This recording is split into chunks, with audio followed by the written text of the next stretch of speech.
What's up, guys?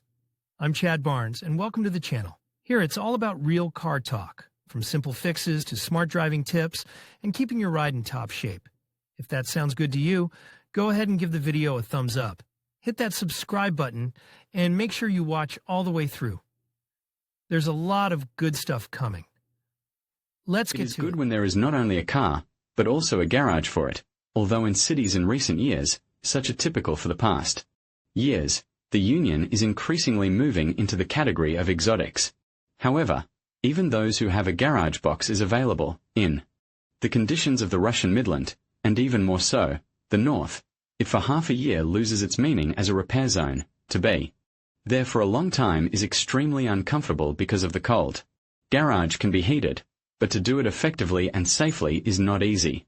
Let's try to figure out what solutions can be suitable for an ordinary car owner, who just periodically comes to the garage in winter to mess around with his personal car. And immediately stipulate, no stoves, burjuiki and other furnaces, working on the direct combustion of wood, fuel briquettes, or waste oil, we will not consider, because in most garage cooperatives, the use of such heating is prohibited, and covertly use it will not be possible. You will instantly be detected by the chimney. Actually, one of the main inputs, the garage should be already heated by the arrival of the owner or, which is somewhat worse, but acceptable, to warm up after your arrival, but quickly, not longer than half an hour or an hour. For if after turning on any heating device you wait several hours for the appearance of plus temperature, the whole story with heating, in general, loses its meaning. Then it is easier to dress warmly and work without heaters, or with a small fan heater aimed exclusively at the hand area. As a second important introduction, it should be noted that you should never choose heating equipment at random. For any type of heating device and any type of room, there are formulas for calculating the required parameters. Today, these formulas can be easily found on the internet in the form of convenient online calculators. And the third point, all of the following applies to the most common type of garage, with walls 1 brick thick, concrete or slate ceiling and iron gates. In other words, a structure that does not keep heat at all.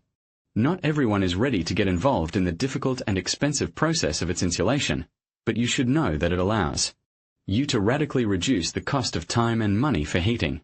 However, the topic of insulation is a separate and long story, and we will not touch on it now.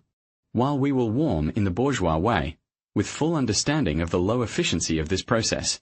Electric heat guns. A heat gun is a powerful electric heating element and a productive fan. They are used for rapid heating, and in our case, after coming to a cold garage, such a device is able to warm it up to the appearance of plus temperatures for half an hour. True, there is a nuance. The fact is that the average brick garage is a structure with very high heat losses. A metal garage is even more so. A heat gun can heat anything, even a hangar for an airship. There would be the necessary power. But it is in most garages, as a rule, limited, so that the owners do not abuse it.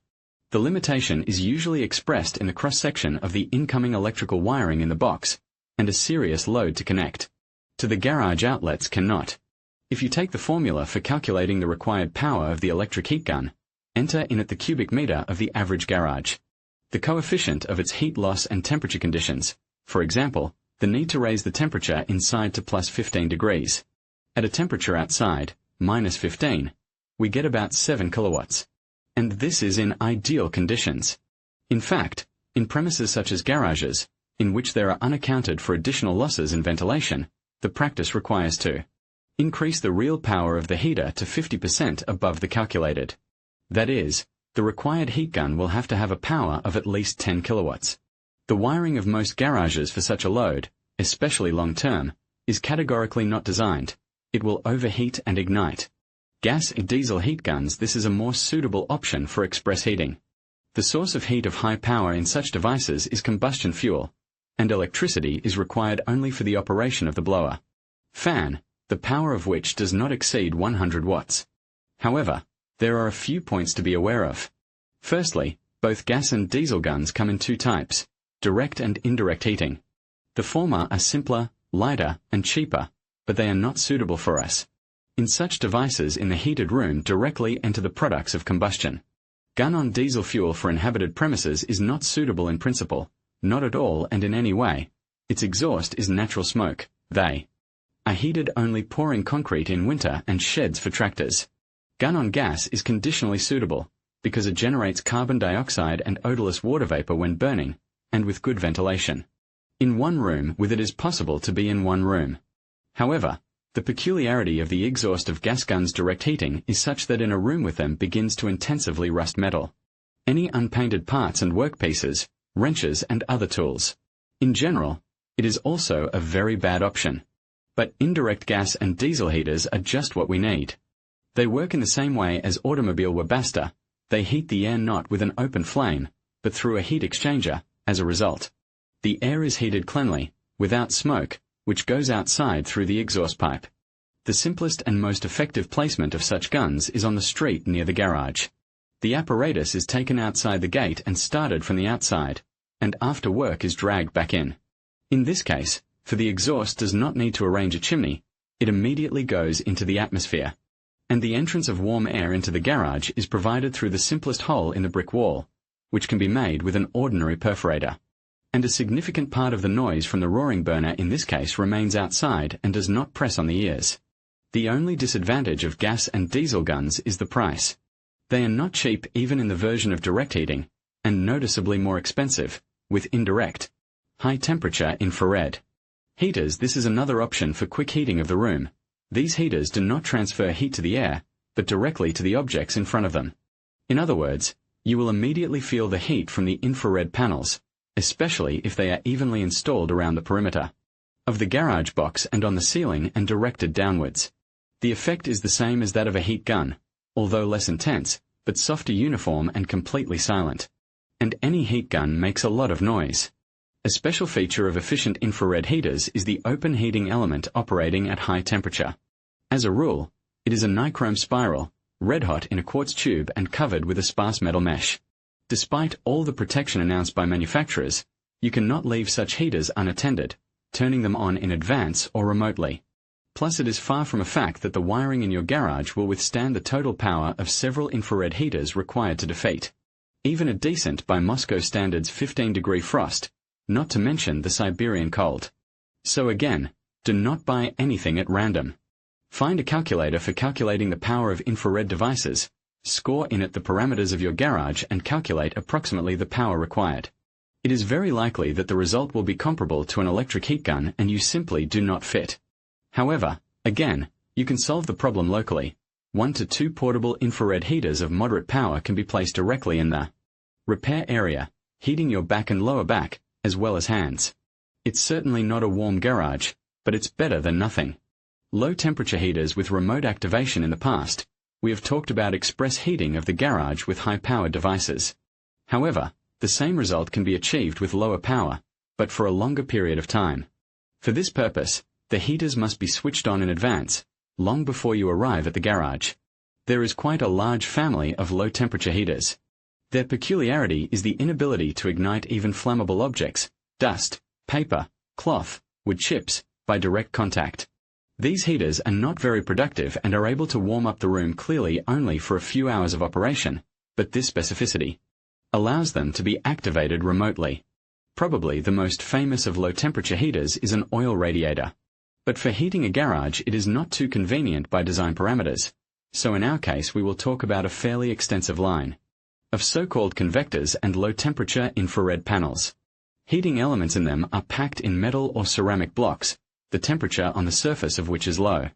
This eliminates the risk of ignition from the heater of anything, even by accidental contact, fell a chip from the ceiling, blown a piece of paper draft, etc. Plus the heating elements themselves are in fully metal cases. Fans in them, as a rule, there are no. Heating occurs due to natural convection of air or soft infrared radiation. You need several such devices in a wall-mounted version around the perimeter of the garage box. And the main idea of their use is to turn them on remotely, because it is absolutely useless to turn them on in an icy garage upon arrival. You have already changed the head gasket of the block, and the temperature in the room is barely up to 0. Remote variant is easy to realize with the help of GSM relays, which in the household are called smart sockets, sent in the evening from a smartphone SMS command to turn on, and arrived in the morning in a warm garage. However, devices called GSM sockets are expensive, so you need to look for something called GSM relay, GSM relay on AliExpress. Such gadgets are several times cheaper. Let's be honest, manufacturers of even low-temperature convectors are ensured and write in the instructions warning, "Do not leave unattended." Therefore, according to the instructions, remote activation of them from a cell phone is a violation. However, under certain conditions it is still possible to safely use remote switching on of heaters. But under certain conditions. Firstly, it is not possible to switch on heaters directly from a smart socket or GSM relay. The power switched by the contacts of the socket's built-in relay is limited, and you cannot trust the power characteristics of a Chinese gadget. Therefore, you need an intermediate relay, contactor, or, as it is also called, magnetic starter. You can buy it in any store of electrical wiring products. It is a powerful relay with a 220-volt AC winding, the GSM socket switches on the contactor, and it in turn switches several electric heaters connected to it in parallel.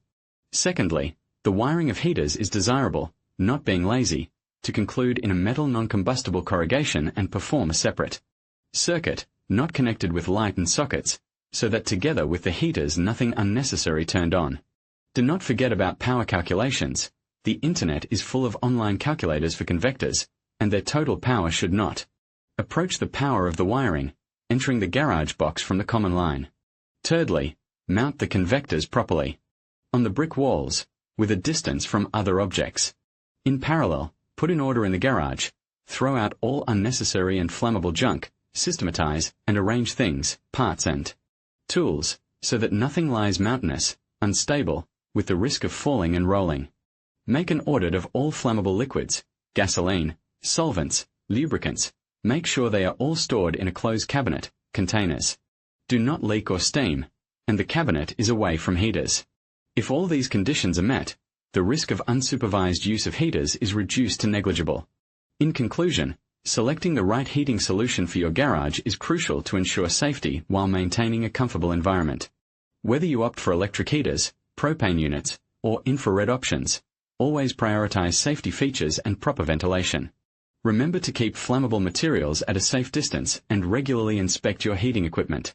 By making informed choices, you can enjoy a warm workspace without the risk of fire hazards.